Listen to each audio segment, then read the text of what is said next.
안녕하세요. 황상민의 심리 상담소 황상민 TV 시작하겠습니다.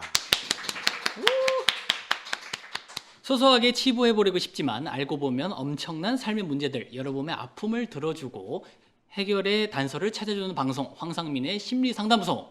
다음 사연 보도록 하겠습니다. 박사님, 네가 가라 하와이, 이 대사 아십니까? 아, 그럼요.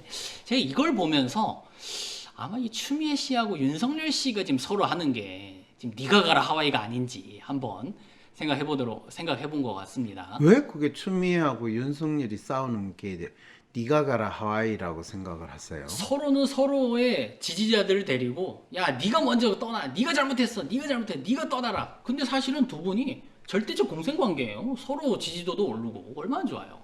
자, 박근혜 네. 최순실 게이트 특검 수사 때부터 적폐청산 수사, 현재 이 국면까지 오게 된 윤석열 총장과 문재인 정권의 동상이몽은 드디어 마지막 단계까지 온 것 같습니다. 추미애 법무부 장관이 단행한 윤석열 검찰총장 직무정지, 징계조치 파장이 지속되는 가운데 다음 주에는 극한 대립 구도로 놓인 두 사람의 명함이 1차적으로 갈릴 전망입니다.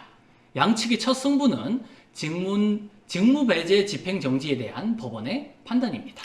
지금 저 상황이 많은 사람들은 네. 법원에서 직무배제 집행정지에 대해서 인용을 할 거냐 네. 또는 불응을 할 거냐 네. 이런 거를 할 거라고 생각을 하거든요. 법원이 판단을 빨리빨리 내릴 거라고 다들 예측을 하고 있는데요. 아무리 빨리 내려도 1, 2주는 걸리거든요. 근데 법조계에서는 네. 이게 긴급한 사안이다 보니까 며칠 네. 내에 나올 수도 있다 이런 얘기를 하거든요. 법조계에서 나올 수도 있죠. 그런데 만일 며칠 내에 나오게 되면 네. 그 불똥을 누가 다 뒤집었을까요? 판사가 판사가 뒤집었었죠. 그렇죠. 판사는 불똥을 뒤집어 쓰는 거를 좋아할까요? 절대로 안 할까요? 당연히 기피하겠죠. 그렇죠. 그러면 빨리 나올까요? 안 나올까요? 그럼 더 질질 끌 수도 있겠네요. 당근이죠. 그리고 1, 2주 정도 그냥 일상적인 정도로 이 시간만 끌면 1주 안에 네. 어쨌든 윤석열 해임에 관련된 그렇죠. 2일 날에 징계위원회가 소집되니까. 그렇죠. 징계위원회 소집해가지고 윤석열 해임 결정 놓으면 윤석열이 자기 해임에 대한 징계 결정이 나오면 계속 있을까요? 아니면 이 사표를 낼까요? 또 딱 이때다 싶고 그냥 딱 박차고 나오는 겁니까?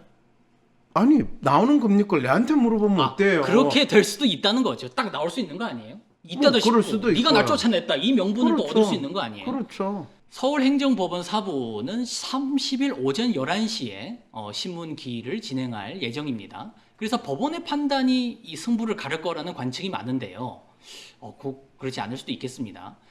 받아들일 수도 있고 받아들이지 않으면은 어느 쪽에 대한 정당성을 부여받을 수 있을 거라는 관측도 나오는데 가장 중요한 근거로 작용한 판사 불법 사찰 의혹이 그중 가장 뜨거운 이슈로 떠오르고 있습니다. 법조계에서는 이 재판부가 법원 관련 문제인 만큼 이 의혹을 집중적으로 살펴볼 것이라는 관측이 많은데요. 이 의혹은 대검에서 주요 사건 재판부 판사의 개인정보와 세평 등을 문건으로 만들어서 윤 총장에게 보고를 했다. 그리고 이 윤 총장은 이걸 반부패부에 전달하도록 지시했다는 게 골자이거든요. 자, 이 이유 때문에 재판부는 판결을 인용이냐 기각이냐를 1주 안에 추구도 낼 수 없다라는 거예요. 이걸 엄중히 심사하겠다고 하면서 더 그럼요. 길어지는 거죠. 그럼요. 그러면서 이 일날 징계가 나오든 이걸 딱 싹 피해가고 징계가 나오게 되면 어차피 잘리는 거고. 잘리고 잘린 측면에서 사표를 내든 해임이 되든 이런 상황이 되면 그 다음에 법원 입장에서는 이미 징계로 어쩌고저쩌고 했기 때문에 기각이나 인용에 의미가 없기 때문에 이 사안은 없었던 거로 한다. 이렇게 되면 아주 훌륭한 본인도 피하고 법원도 조용해지고 정치인들끼리만 싸워라 이렇게 딱 훌륭한 그런 방안으로 갈 것이라고 심리 분석이 된다는 거죠. 그러면은 이 문건을 사찰 문건을 규정하고 뭐 이렇게 지적을 했다는 게 있는데 뭐 개별 검사가 의견을 나누는 차원을 넘어 대검이 검찰총장의 지시에 따라 판사들의 특정 판결만 분류해 이념적 낙인을 찍고 모욕적 인격을 부여하며 비공개 개인정보 등을 담은 사찰 문서를 작성 관리 배포했다. 이게 그럼 이 사찰 문건 이 자체가 중요하지 않는 이슈네요. 어떻게 보면은. 아니죠. 사찰 문건이 중요하죠. 그러면 검사들은 옛날부터 이렇게 판사들 자기네들이 관심이 있어 하는 정권 관련된 이슈에 대해서는 계속 이렇게 판사들이 어떤 정보를 가지고 있는지 세세하게 정리를 했다는 건데 근데 검찰에서는 이게 또 업무 문건이다 아무것도 아니다 공개를 해버렸어요. 네. 그러면은 해당 문건은 지속적인 동향 파악이나 감시 대상자에 대한 불이익을 가할 목적 등으로 작성된 문건이 아니다 이렇게 반박을 했습니다. 그럼요. 불법적 목적으로 작성된 문건이 아니며 과도하게 사찰 프레임을 더 씌우고 있다는 거죠. 그러면 이 사건의 본질은 뭡니까?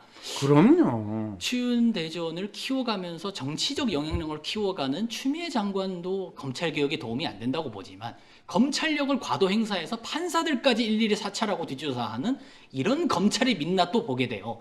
더 이상 검찰개혁과 윤석열 씨의 퇴진을 서둘러야 되는 거 아닌가? 아니면 두 분이 다 퇴진해야 되는 거 아닌가? 이런 생각이 드는데요. 맞아요. 그렇죠. 그러면은 왜 또 다시 이 대사가 떠오르냐면 이분은 막 권력 느와르 영화를 찍는 것처럼 서로 치고받고 하고 있는데 우리 국민들은 굉장히 피로감을 느끼거든요. 네. 그럼 도대체 이 문제를 대통령이 나서서 둘 다 해임시켜야 되는 건지 아니면 그럼요. 선후로 나눠서 해야 될지. 근데 그럼요. 대통령 마음이죠. 추미애 씨가 물러설까요? 이분은 뭘 물렀어요 지금? 자기가 윤석열 쫓아냈으면 끝까지 검찰개혁을 완성시키겠다고 계속 버틸 수도 있는 거 아닙니까? 아 지금 추미애 씨가 버티고 있는 거예요. 지금 본인이 뭐라고 그랬어요? 이 두 사람을 대통령이 잘라야 되나요? 아니면 추미애 씨가 버텨야 되는 이 말이 되는 소리예요?